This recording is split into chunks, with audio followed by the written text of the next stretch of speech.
প্রিয় ছাত্রছাত্রীরা, আশা করি তোমরা সকলে ভালো আছো। আগের ক্লাসে আমরা তৃতীয় শ্রেণীর পড়া যত পর্যন্ত আলোচনা করেছিলাম, আজ তার পর থেকে আলোচনা শুরু করব।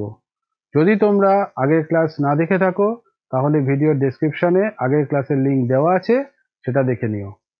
তাহলে চলো শুরু করা যাক। দেখো, প্রথম পাতায় আছে কতগুলো পেন্সিলের প্যাকেট।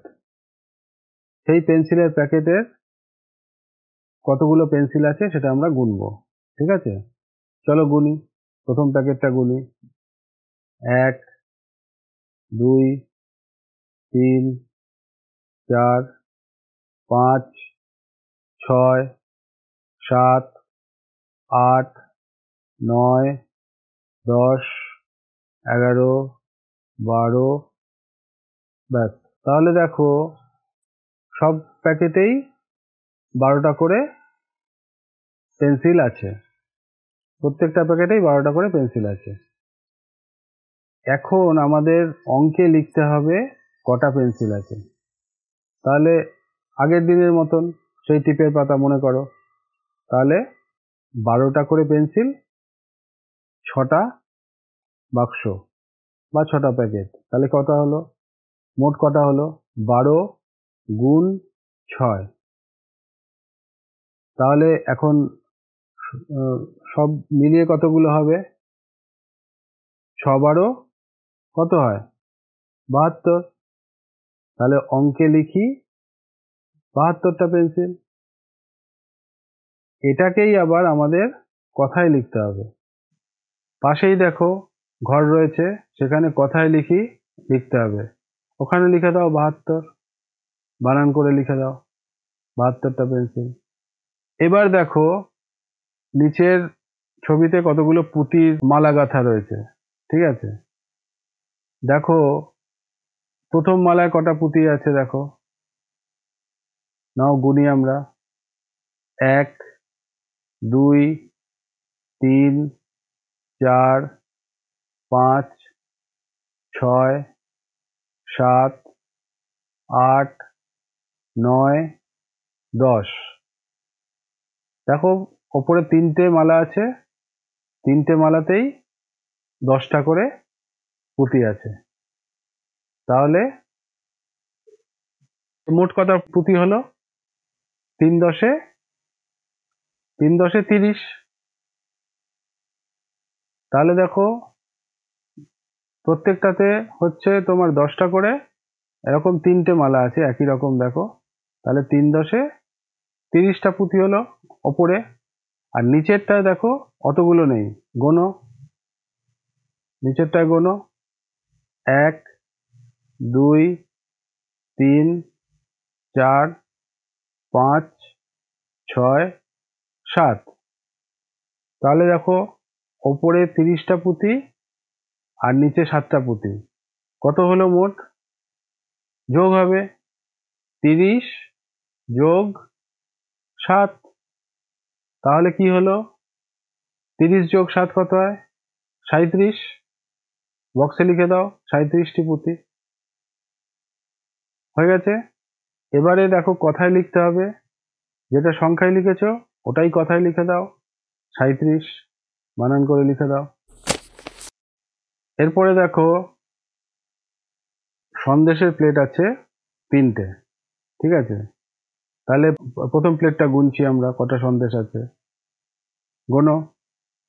1, 2, 3, 4, 5, 6, 7। তাহলে দেখো প্রথম প্লেটে 7টা, দ্বিতীয় প্লেটেও 7টা। এবার 3 নম্বর প্লেটে দেখো কতগুলো হচ্ছে। ওটা মনে হচ্ছে একটু বেশি আছে। গোনো। 1, 2, 3, 4, 5, 6, 7, 8, 9। তাহলে 3 নম্বর প্লেটে হলো 9টা। ঠিক আছে, তাহলে মোট কটা হলো?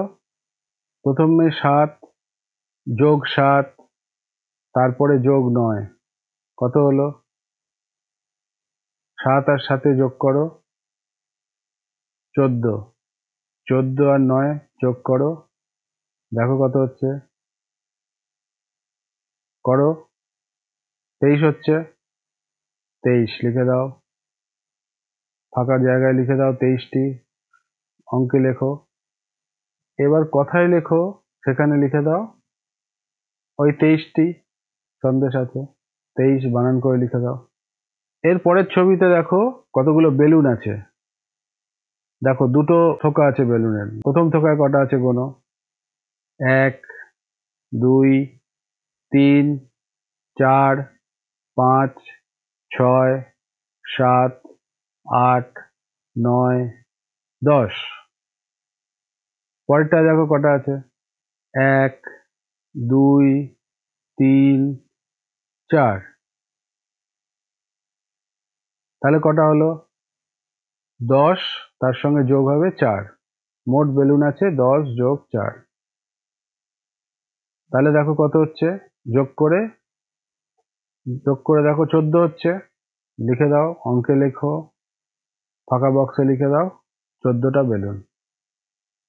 এবার কথায় লেখো, বক্সে লিখে দাও 14টা বেলুন। এবারে দেখো দুটো টাকার, কাগজের টাকার নোট আছে আর একটা কয়েন আছে।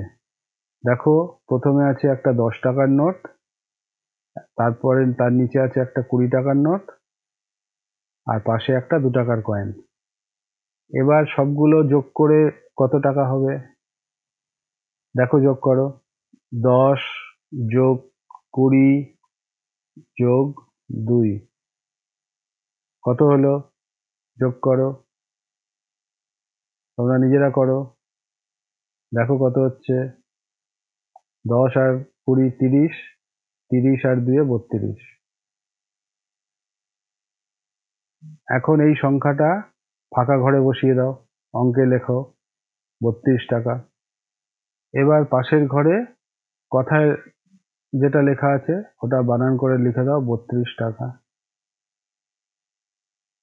এবার দেখো এই পাতার লাস্ট যেটা আছে সেটা হচ্ছে দুটো মালা আছে, একটা বড় মালা একটা ছোট মালা।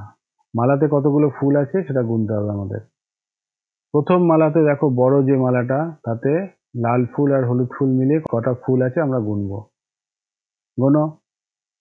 1, 2, 3, 4, 5, 6, 7, 8, 9, 10, 11, 12, 13, 14, 15, 16, 17, 18, 19, 20। ঠিক আছে। এখন দেখো প্রথম মালায় হলো 20টা ফুল, দ্বিতীয় মালাটায় গোনো, শুরু করো। 1, 2, 3, 4, 5, 6, 7, 8, 9, 10।